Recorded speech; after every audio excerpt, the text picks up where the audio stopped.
Bismillahirrahmanirrahim. Alhamdulillahi Rabbil Alamin.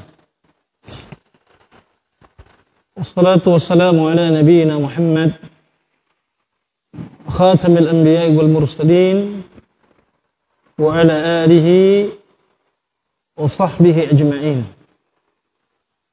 Allahumma alhimna rushdana wa'idna min shururi anfusina.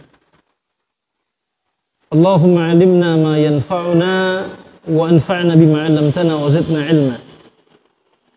Rabbi shrah li sadri wa yassir li amri wahlul 'uqdatam min lisani yafqahu qawli. Uhayyikum jami'an bi tahiyyatil Islam, bi tahiyyatis salam. Assalamu alaikum warahmatullahi wabarakatuh. Hadirin wal hadirat kalau ada kaum muslimin yang mudah-mudahan seluruhnya senantiasa dirahmati oleh Allah Subhanahu wa taala. Alhamdulillah di sore hari ini, di hari yang ke-10 di bulan suci Ramadan 1442 Hijriah. Semoga Allah Subhanahu wa taala mengampuni segala dosa dan segala kesalahan kita. Semoga Allah Subhanahu wa taala menerima seluruh amal ibadah yang kita lakukan di bulan ini. Dan mudah-mudahan Allah Subhanahu wa taala menjadikan Ramadan tahun ini adalah merupakan salah satu Ramadan yang terbaik dalam hidup kita.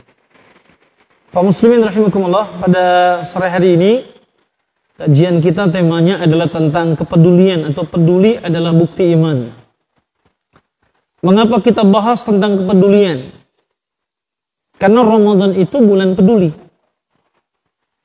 Jadi Ramadan itu di antara nama lainnya. Jadi kalau selama ini kan antum tahu Ramadan itu namanya apa? Syahrul Mubarak, ya, bulan berkah. Syahrul Sabar, bulan sabar. Tapi jangan lupa Ramadan itu juga merupakan Syahrul Muasah, bulan kepedulian. Makanya di antara hikmatus shaum, di antara hikmah puasa yang perlu kita ketahui adalah bahwa puasa itu adalah taqwiyatul muasah. Jadi taqwiyatul ihtimam wal muasah.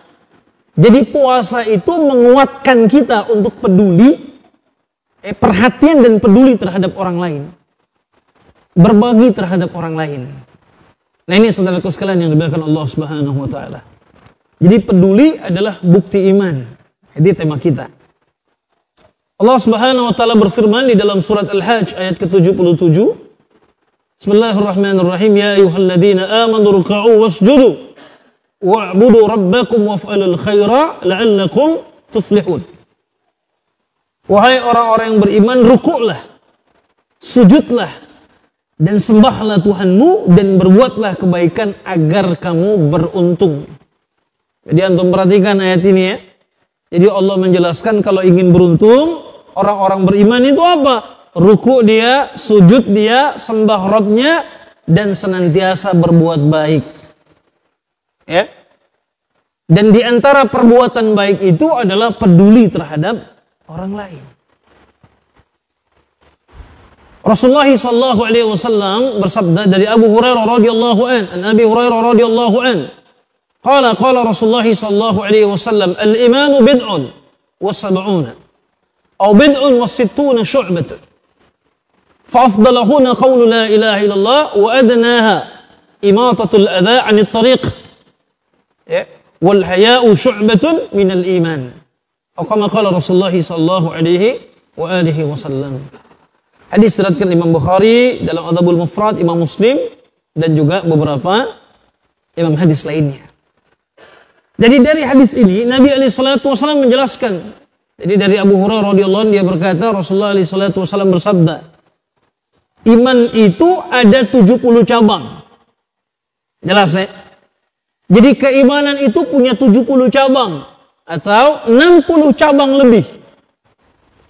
Yang paling utama dari iman itu adalah mengucapkan la ilaha illallah. Ya. Dan yang paling ringan itu menyingkirkan gangguan dari jalan. Jadi Masya Allah ya. Jadi cabang iman itu ada kurang lebih 70 cabang. Yang paling tinggi adalah mengucapkan la ilaha illallah. Yang paling rendah, yang paling ringan itu memindahkan duri atau penghalang dari jalan. Jadi antum kalau pulang ke rumah nanti ada penghalang di jalan, ya, di tengah-tengah jalan, apakah itu pohon tumbang, apakah itu kumpulan ranting yang mengganggu, apakah itu pecahan beling, apakah itu jatuhan balok, lalu antum pindahkan, ikhlas karena Allah Subhanahu wa taala, berarti apa? Ini adalah merupakan cabang iman yang paling rendah. Jadi nggak kebayang juga kalau ada orang lewat jalan, ada penghalang, didiemin aja. Kira-kira imannya bagaimana itu? Mungkin bermasalah gitu ya. Nah yang menarik kalau ternyata dia bikin malah penghalang di jalan. Kan ada tuh orang hobi ya bikin penghalang di jalan. Apa itu namanya, pakai tidur-tidur itulah. Makanya saya kalau ditanya, apa Ustaz hal yang paling antum tidak suka dalam hidup antum? Itu yang di jalan itu, yang tidur-tidur itu. Saya paling nggak suka itu. Beberapa kali naik motor hampir jatuh saya. Gitu kan? Jadi saya kalau ingat hadis itu rasanya saya ingin hancurkan itu. Tapi masalahnya dibangun oleh warga gitu kan. Nah, urusannya repot nanti ya. Nah ini hadirin sekalian yang dimuliakan Allah Subhanahu wa taala. Nah ada banyak orang yang tak peduli dengan kesulitan orang lain. Apalagi jika orang tertimpa kesusahan itu merupakan orang yang tidak kita kenal. Bahkan ungkapannya apa? Urusan saya sendiri aja udah banyak. Tak perlu sok peduli ngurus orang lain. Cukup banyak yang berprinsip demikian. Ya, kira-kira tepat nggak sikap seperti itu ya? Ini pertanyaan buat kita semua. Ya, saya aja urusan saya udah banyak. Persoalan saya udah banyak. Apain lagi saya ngurusin orang lain? Sama kan? Sebagian di antara kita kalau ditanya bagaimana kepedulian antum terhadap Palestina, udahlah urusan kita aja di Indonesia ini banyak, ngapain lagi ngurusin Palestina? Ini dia masalahnya. Padahal sebagai seorang muslim kita harus peduli terhadap nasib orang lain. Jadi bukan hanya peduli pada nasib diri kita, bukan hanya peduli pada nasib keluarga kita, tapi juga peduli pada orang-orang lain yang ada di luar kita. Nah, hadirin yang dimuliakan Allah Subhanahu wa taala, Islam tidak menghendaki umatnya bersikap abai terhadap kesulitan orang lain.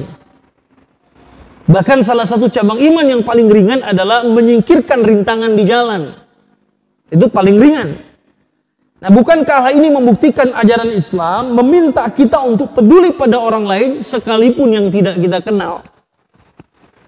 Artinya apa? Kalau antum mindahin duri, penghalang dari jalan, kan antum nggak tahu siapa yang akan lewat jalan itu. Boleh jadi orang yang tidak antum kenal, boleh jadi memang ada orang yang antum kenal, tapi ada juga orang yang tidak antum kenal kan. Tapi karena kepedulian kita membuat kita memindahkan duri atau penghalang itu dari jalan. Ini artinya apa? Kita peduli terhadap orang lain, baik yang kita kenal maupun yang tidak kita kenal. Hadirin sekalian, bahkan ada hadis Nabi SAW yang menjelaskan bagaimana seorang pemuda itu masuk surga hanya karena membantu menyingkirkan duri dari jalan yang banyak dilalui oleh kaum muslimin. Ini hadisnya. Rasulullah SAW bersabda, "Laqad ra'aitu rajulan yataqallabu fil jannah fi syajaratin qata'aha min dhahri at-tariq kana tu'dhil muslimin." Atau qala Rasulullah SAW. Sungguh aku melihat seseorang bolak-balik. Jadi dia bersenang-senang di surga. Dia bersenang-senang di surga. Disebabkan apa? Sebatang pohon yang ia potong dari jalan karena mengganggu kaum muslimin. Antum bisa bayangkan tuh. Hadisnya hadis sahih, diriwayatkan oleh Imam Muslim dari sahabat Abu Hurairah radhiyallahu anhu. Bayangkan seorang pemuda masuk ke dalam surga Allah Subhanahu wa taala sebagaimana dikatakan oleh baginda Nabi alaihi salatu wasallam, disebabkan apa? Dia memindahkan sebatang pohon yang dia potong karena menghalangi jalan kaum muslimin. Antum bisa bayangkan gitu ya. Boleh jadi menurut kita kan hal yang sepele saja. Ada pohon menghalangi jalan, ya, lalu kita potong, kita pindahkan. Ya. Tapi ini ternyata menjadi sebab seseorang itu, anak muda itu, pemuda itu masuk ke dalam surga Allah Subhanahu wa taala sebagaimana disabdakan Nabi alaihi salatu wasallam, dan dia bersenang-senang di dalamnya. Bolak-balik aja di surga kerjaannya. Ini kan, makanya kan redaksinya laqad ra'aitu, sungguh aku lihat. Kenapa? Karena Nabi pernah dihadirkan oleh Allah Subhanahu wa taala di dalam surga Allah Azza wa Jalla ketika beliau melakukan perjalanan Isra dan Mi'raj. Ini Masya Allah. Ya. Ini luar biasa. Jadi ada orang yang kerjanya di surga bersenang-senang saja disebabkan apa? Karena dia memindahkan penghalang dari jalan. Dalam riwayat yang lain, wa fi riwayatin ukhra, ya, marra rajulun, ya, bi ghusni syajara ala dhahri tariq, faqala wallahi la unahyanna hadha 'anil muslimin la yu'dhihim fa udkhil al jannah. Atau kama qala Rasulullah sallallahu alaihi wasallam. Dalam riwayat lain ada laki-laki melewati batang pohon yang berada di tengah jalan, lalu dia berkata, demi Allah, saya akan menyingkirkannya agar tidak mengganggu kaum muslimin. Maka dengan itu ia dimasukkan Allah ke dalam surga. Hadisnya hadis sahih rawahu Muslim. Makanya saya dalam 1-2 kesempatan, mohon maaf ya, ini pengalaman pribadi, ada seorang jamaah masjid di dekat rumah saya. Dan saya perhatikan di antara kebiasaan beliau itu ini, memindahkan ranting atau penghalang dari jalan. Dan dalam beberapa keadaan, ini qadarullah nih, kehendak Allah, saya selalu saja menjadi orang yang melihat perlakuan baiknya. Jadi beliau ini karyawan di sebuah perusahaan swasta, ya sama lah dengan antum ya, perusahaan Jepang. Dan sekarang kalau seingat saya beliau sudah masuk ke MPP nih, masa persiapan pensiun. Beliau sama, ya, masjidnya sama dengan saya, sama-sama satu masjid kita ya. Dan saya selalu perhatikan, tiap ada, mohon maaf, perumahan saya itu banyak pelepah apa, pohon palem lah, sejenis itulah. Itu kalau udah jatuh kan lumayan menghalangi jalan. Dan ya mungkin lebih dari 2 kali, saya dapati beliau selalu pelakunya. Jatuh, dipindahin ke pinggir jalan. Bahkan dia tempatkan lagi ke tempat yang memang layak untuk menjadi pembuangan sampah. Ranting-ranting, jadi ringan betul tangannya. Ngelihat sampah di pinggir jalan. Padahal dia bukan ustadz, dia bukan kiai, dia hanya jamaah masjid biasa. Tapi insya Allah mudah-mudahan dia faham hadis ini. Ini hadirin sekalian. Jadi antum jangan sepelekan tuh yang namanya kebaikan-kebaikan yang seperti itu. Ya, mungkin antum ngasih orang 5.000, tukang parkir 2.000. Ya, tapi antum ikhlas, bahkan bukan cuma antum kasih 5.000, antum belikan dia makan siangnya seharga 10.000 rupiah. Bang, nih bang, makan bang. Kelihatannya sepele kan? Kita beliin dia nasi tempe tahu, Masya Allah, bismillah, nih bang, makan. Tapi kita nggak tahu ikhwas sekalian, saudaraku rahimakumullah, justru dengan itulah Allah kemudian memasukkan kita ke dalam surganya. Makanya kan dalam satu hadis Nabi mengatakan apa? La tahqiranna minal ma'rufi syai'an. Janganlah pernah janganlah kamu sepelekan perbuatan baik sekecil apapun. Jangan. Sebab kita nggak tahu kebaikan mana yang antum lakukan yang diterima oleh Allah Subhanahu wa taala.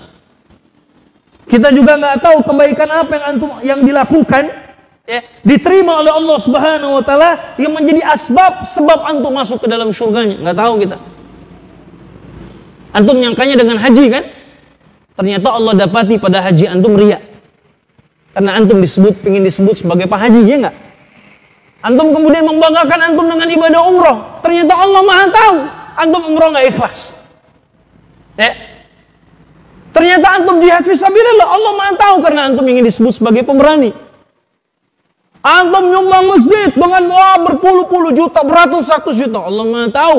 Ternyata antum cuma ingin disebut dermawan. Tapi sedekah nasi bungkus antum diam-diam, atau di saat antum di luar Ramadan lagi makan siang, lalu ada seorang pengemis minta-minta antum panggil, Pak, sini, makan. Bapak mau apa ini? Dia pesan kemudian nasi bungkus, antum bekali uang 50.000, bismillah. Ternyata itulah yang menjadi sebab antum mendapatkan kedudukan yang tinggi di sisi Allah Subhanahu wa taala. Ini hadirin sekalian, jadi jangan pernah meremehkan kebaikan sekecil apapun. Termasuk ini kepedulian kita terhadap kaum muslimin. Apalagi kita memperlihatkan kepedulian pada saudara-saudara yang tertimpa bencana pandemi ya. Sekarang nih COVID-19 masih berlangsung. Bencana kelaparan, kekeringan, kebakaran, kebanjiran, wah macam-macam lah. Ya. Sekalipun kita tidak mengenal mereka sebagai keluarga. Ya, di negeri-negeri yang jauh kan gitu ya. Di Sulawesi Barat ya. Kemudian di mana? Di Kalimantan gitu ya, dan seterusnya. Untuk merasakan keprihatinan atas musibah yang menimpa mereka. Oleh karenanya Rasulullah SAW bersabda dalam sebuah hadis, ya, "Laisal mu'min alladhi yashba'u fi wa jaru ja'u ila jambihi." Artinya apa? Tidak bisa disebut dirinya seorang mukmin bila ia kenyang di rumahnya sedangkan tetangganya ada yang kelaparan. Jadi kira-kira kalau nggak disebut mukmin tentu bukan orang kafir dimaksud hadis ini ya. Artinya apa? Antum tidak berada dalam kondisi keimanan yang sempurna. Antum tidak berada dalam kondisi keimanan yang baik, keimanan yang terbaik. Kalau apa? Kalau antum kenyang, tetangga antum kelaparan. Artinya apa? Ini hadis kan menjelaskan kepada kita bahwa seorang mukmin itu, seorang mukmin yang sesungguhnya adalah orang yang peduli terhadap tetangga-tetangganya. Makanya antum lihat kan di dalam Al-Quran itu, di dalam surat apa itu, ya, ketika Allah Subhanahu Wa Taala menjelaskan tentang orang-orang yang mendustakan agama itu kan, ya, ternyata apa? Di antaranya mereka yang menghardik anak yatim, ya, yadu'ul yatim, gitu kan, wala yahuddu ala ta'amil miskin. Itu dia. Ini hadirin rahimakumullah. Jadi tidak disebut seorang mukmin apabila dia kenyang di rumahnya sementara tetangganya kelaparan. Nah, jadi pastikan tetangga kiri kanan kita baik-baik saja. Kalau ternyata tidak baik, ya kita bantu. Kita tolong. Kalau nggak bisa kita menolongnya sendirian, kita cari komunitas. Kita buat komunitas. Ya. Agar apa? Agar dengan komunitas ini bersama-sama kita bisa membantu orang-orang yang kesusahan. Kemarin saya lihat di salah satu stasiun televisi, itu ada sebuah tayangan. Ya, jadi mengenang orang-orang yang sudah wafat beberapa tahun yang lalu, tapi mereka memiliki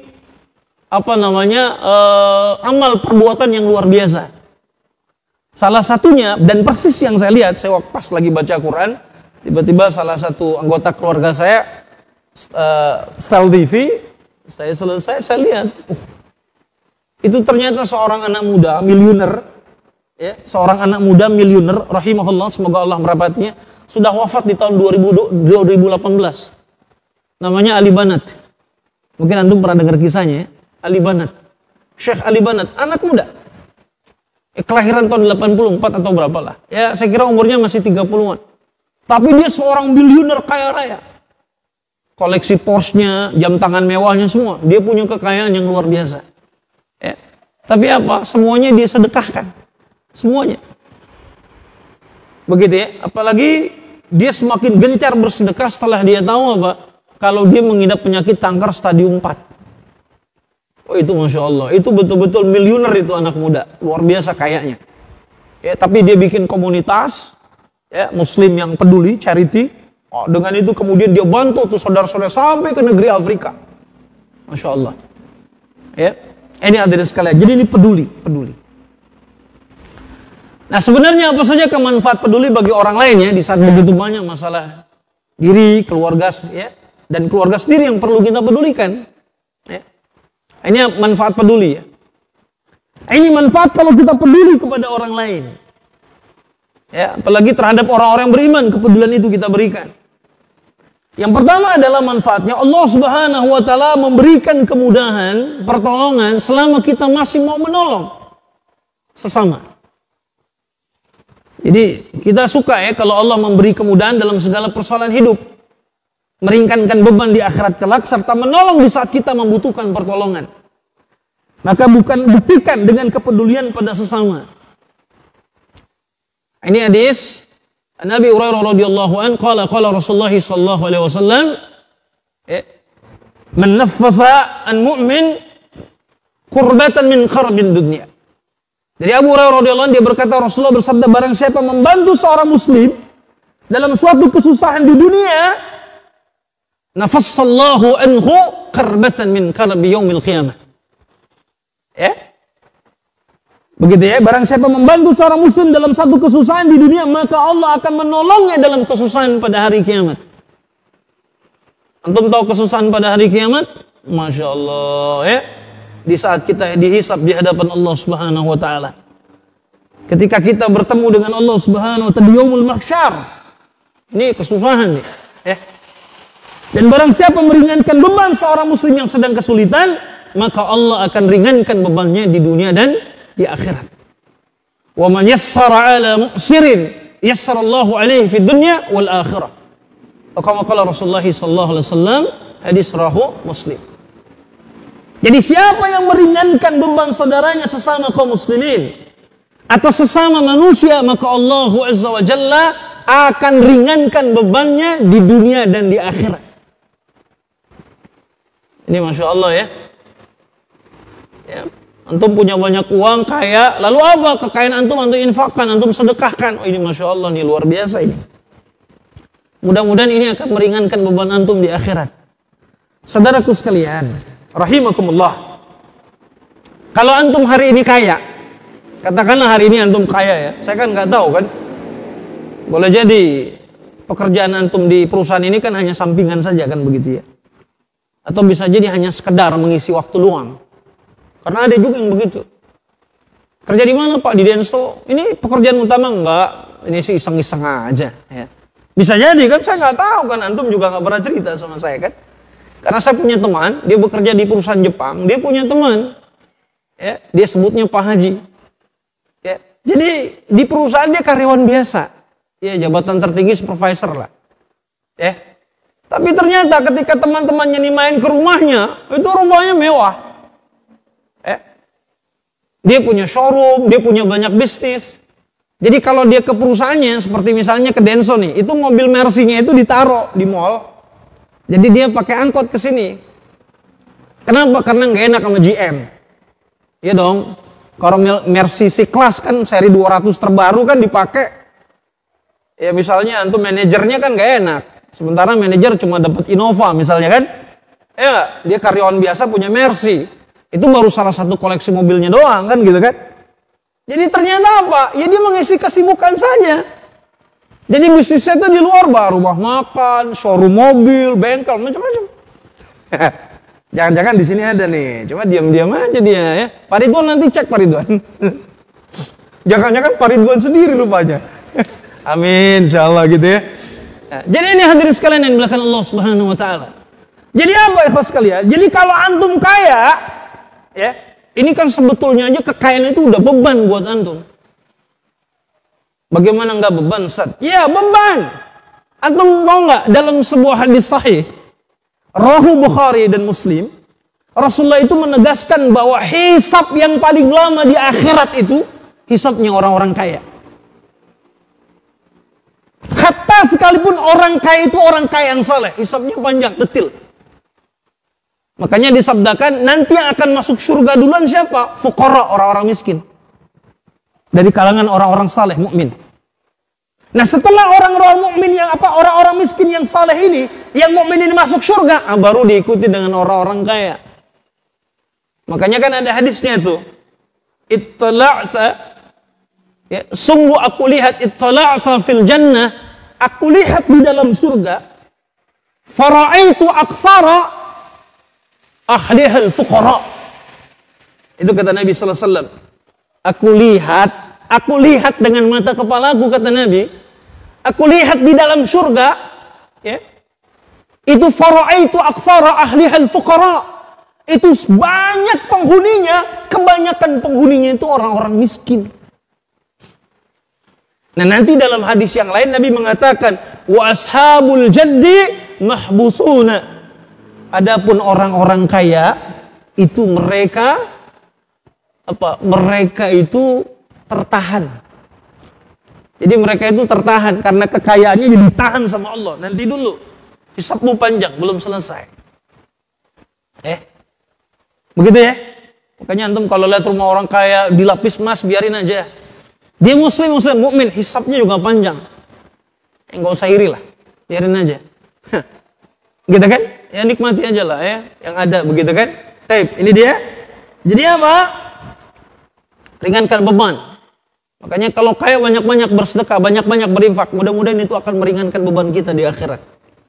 Sehingga hisab kita menjadi hisab yasira. Hisabnya dimudahkan oleh Allah Subhanahu wa taala. Yang kedua, apa manfaat peduli gitu ya? Bukti bahwa kita merupakan bagian dari orang-orang beriman. Jangan ngaku bagian dari kaum mukminin jika kita tidak memiliki rasa kepedulian sosial terhadap sesama. Ada banyak saudara kita meninggal karena pandemi Covid, kebakaran, longsor, gempa bumi, kebanjiran, dan bencana lainnya. Nah, pertanyaan, sudahkah kita peduli ya? Minimal ikut merasakan apa? Kesakitan, penderitaan mereka dan mendoakan mereka. Minimal itu. Ya saat sama-sama ngepas nih, ya udah minimal doain lah. Wah anak nggak bisa bahasa Arab Ustaz, antum doain pakai bahasa Indonesia, antum sebut namanya, sebut keluarganya, antum doakan semoga Allah memberikan kesabaran, ya kan, memberikan balasan yang terbaik, rezeki yang terbaik, gitu kan, dan seterusnya. Tapi kalau antum punya uang, ya antum tanyalah nomor rekeningnya berapa, ya insya Allah saya transfer, gitu kan. Atau kalau tidak antum kirim paket gitu ya, bantuan ke rumah yang bersangkutan dan seterusnya. Ini. Kenapa? Karena memang hari ini banyak orang yang susah. Ya, di catatan BPS saja kan, Biro Pusat Statistik ya, selama pandemi COVID-19, 2,6 juta pengangguran baru. 2,6 juta orang pengangguran baru. Orang tuh, nggak ada yang jin. Ya, karena kalau jin nganggur bukan urusan kita. Ya, udah ada alamnya sana masing-masing gitu ya. Nanti ada bos-bos jin yang akan merekrut mereka gitu kan. Urusan kita orang aja lah, manusia. Nah ini sabda Nabi sallallahu alaihi wasallam, al-mu'min lil mu'min kal bunyan yasudu ba'dahu ba'dan. Buktikan. Ya, hadis ini bagaimana Nabi menjadi orang mukmin dengan orang mukmin yang lain seperti sebuah bangunan, sebagian menguatkan sebagian yang lain. Kita kuatkan, begitu ya. Yang bantu, yang susah, yang susah kita bantu. Yang terdampak, kalau bahasanya sekarang ya, terdampak Covid. Bukan terkena Covid. Kalau terkena Covid, dia memang kena virusnya. Tapi kalau terdampak Covid itu beda ya. Jadi Covid ini terjadi, pandemi, dia terdampak. Secara apa? Ekonomi. Kan dampaknya gitu ya, pendidikan, keagamaan. Ini kan dampak Covid. Ini buktinya apa? Antum sholat masih pakai jaga jarak. Ini kan dampak dari Covid ini. Dampak secara keagamaan. Antum pada pakai masker. Saya nggak pakai karena saya pembicara gitu kan. Jadi mohon izin gitu ya. Nah, jadi itu. Ini kan dampak keagamaan, tapi dampak sosialnya kita susah kan bertemu dengan keluarga kan di kampung ya. Arisan keluarganya nggak jalan-jalan. Akhirnya apa? Arisan keluarganya virtual. Ini ngocoknya dilihat pakai Zoom kan, gitu ya, dapat gitu ya. Alhamdulillah, dapatnya kirim transfer. Iya masih juga, alhamdulillah masih jalan. Tapi begitu makan sendiri-sendiri nunjukin di depan layar. Sorry bro ya, makan asinan nih kan gitu kan. Nih gitu ya. Untungannya nih nggak buka puasanya nggak virtual ini. Begitu kan? Kalau virtual kan antum cuma dikasih filmnya doang, kurma di layar. Selebihnya antum telan ludah masing-masing kan ya. Baik ya, ini hadirin sekalian.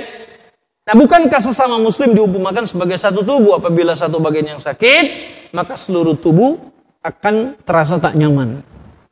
Ya. Ini mathalul mu'min fi tawadihim wa ta'atufihim wa tarahumihim mathalul jasad. Idza ishtaka minhu 'udwun tada'a sairul jasad bisahri wal hum. Perumpamaan kaum mukmin dalam sikap saling mencintai, mengasihi dan menyayangi itu seumpama tubuh. Jika satu anggota tubuh sakit, maka anggota tubuh lain akan susah tidur atau merasakan demam. Iyalah. Kaki antum kesanggung, cantengan kan? Kesakitan ya. Mulut mengadu, badan jadi demam gitu kan, gak enak. Ya udah. Inilah seperti satu tubuh. Jadi harusnya itu yang kita rasakan ketika ada kaum muslimin yang tidak mampu, yang tidak punya, yang memang harus dibantu. Nah, inilah bagian dari bagaimana kesatuan kita sebagai orang-orang yang beriman, bagaikan satu tubuh. Nah, apakah kita merasa tak nyaman kita akan melihat kesulitan sesama saudara seiman? Ya nggak usah jauh-jauh dulu ya, cukup peduli ya. Ketika kita dalam tempat duduk, ini ilustrasi ringan saja. Di kereta ada ibu hamil, ya, atau ibu yang bawa bayi sedang berdiri. Nah, ini kan kadang-kadang kepedulian kita diuji ya. Waduh, lagi capek banget dah, pegal gitu ya. Baru duduk, ibu hamil masuk, ceng, dari stasiun Cibitung. Kita berangkat dari stasiun Telaga Murni menuju Jakarta Kota, kan panjang tuh jaraknya. Waduh, cobaan nih gitu ya. Nah, jadi itu peduli apa enggak, itu yang simpelnya, yang sederhananya. Dan saya kira contoh-contoh lain cukup banyak lah ya. Ya, terutama ya tadi ya, tetangga di sebelah kiri kanan kita yang butuh bantuan, atau mungkin saudara kita yang perlu bantuan kita. Ya. Nah, kalau kita peduli, kita bagian dari kaum muslimin, kaum mukmin. Kalau kita nggak peduli, boleh jadi kita nggak bagian dari, nggak merupakan, tidak berupa apa namanya, bagian, bukan merupakan bagian dari mereka, kaum mukmin tadi.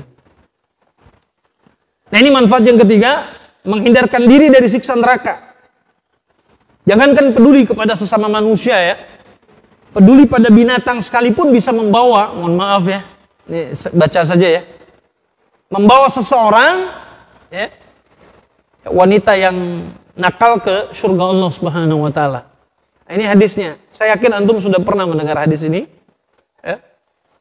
Jadi dari Abu Hurairah radhiyallahu anhu bahwa Nabi sallallahu alaihi wasallam bersabda, seorang wanita pezina diampuni Allah, dia melewati seekor guguk yang menjulurkan lidahnya di sebuah sumur, ya. Guguk ini hampir saja mati kehausan, kemudian si wanita yang tidak benar tersebut, wanita nakal tersebut, lalu melepas sepatunya dan penutup kepalanya, lalu dia mengambilkan air ya, di sumur. Jadi dia lepas sepatunya, ikat kepala itu buat jadi tali, ngayal buat ngambil airnya itu.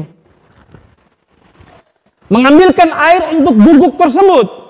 Dengan sebab perbuatan inilah dia mendapatkan ampunan dari Allah Subhanahu wa taala. Kok bisa ya Ustaz? Gampang aja. Kenapa? Innahu huwal ghafurur rahim. Karena sesungguhnya dia Maha Pengampun lagi Maha Penyayang. Tapi ini kebaikan yang tidak bisa disepelekan. Walaupun memang contohnya Nabi mencontohkan dengan contoh yang ekstrim kan? Coba antum lihat. Perempuannya perempuan nakal. Yang dikasihnya binatang yang jenisnya guguk lagi enak. Kalau kucing kan enak, kambing kan enak gitu ya. Ini gugi, gitu kan? Enggak. Tapi ternyata Allah berikan balasan. Apalagi antum, kita kan bukan yang ini. Bukan seperti wanita ini. Insya Allah, biiznillah kita orang yang lebih mulia darinya, insya Allah gitu ya. Dan yang kita berikan bukan gugi, tapi manusia yang membutuhkan. Apalagi. Itu ya. Nah ini, hadirin sekalian. Sebaliknya ketidakpedulian kita pada, mohon maaf, binatang sekalipun bisa menjebloskan kita kepada nerakanya Allah Subhanahu wa taala. Ini hadis sahih riwayat Muslim. Sungguh Rasulullah SAW telah bersabda, ada seorang wanita yang diazab karena seekor kucing. Ia mengurung kucingnya sampai mati, lalu ia masuk neraka karenanya. Ia tidak memberikan makan dan minum kucingnya, bahkan ia mengurungnya, ia tidak meninggalkan makanan untuknya, sehingga ia memakan apa yang keluar dari bumi. Nah, jadi ini ya, nah, ini tidak peduli nih, ya, kucingnya dikurung. Kalau nggak kasih makan kucing sih nggak apa-apa. Kalau kucing yang berkeliaran, kali aja antum kalau makan apa ayam itu sama tulang-tulangnya kan, aduh kucing ya, udah sah. Kan ada tuh orang yang makan ayam sampai tulang-tulangnya dimakan kan, karena mungkin tulangnya dipresto kan, ya. Saking jarangnya dia makan ayam, begitu ketemu ayam lunak kan, waduh, makan tuh. Sampai kucing aja nggak dia kasih, bisa jadi kan? Tapi ini kan kucing berkeliaran. Ya udah kalau antum nggak mau ngasih, dia masih bisa cari ke yang lain. Ya, tapi ini nggak kan, kucingnya dikurung, ya, nggak dikasih makan, begitu ya. Ini dari sekalian yang dibilang Allah Subhanahu Wa Taala. Jadi itu yang perlu kita pahami ya.